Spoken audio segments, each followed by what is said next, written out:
বহুত ভাল উপহাৰ পাইছোঁ গতিকে ইউটিলাইজ কৰাটো মোৰ দায়িত্ব আৰু যদি মই এই বস্তুটো ইউটিলাইজ নকৰোঁ ভালদৰে মই যদি ইয়াৰ ব্যৱহাৰ নকৰোঁ তেনেহ'লে মই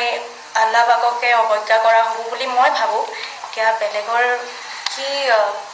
চিন্তা মই সেইটো ক'ব নোৱাৰোঁ কিন্তু এজ এ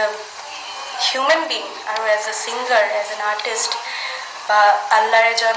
ভক্ত হিচাপে মই আল্লাই যোনটো মোক উপহাৰ দিছে তাৰ প্ৰপাৰ ইউটিলাইজ কৰিবলৈ চেষ্টা কৰি আছোঁ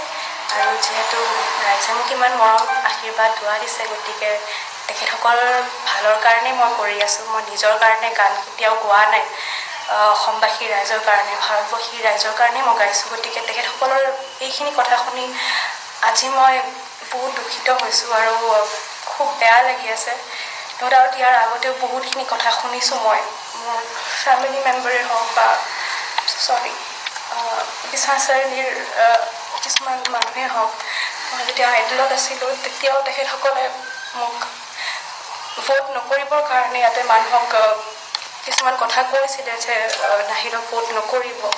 তাই গুণা কৰি আছে আৰু আমাৰ কিছুমানে কয় সংগীত বা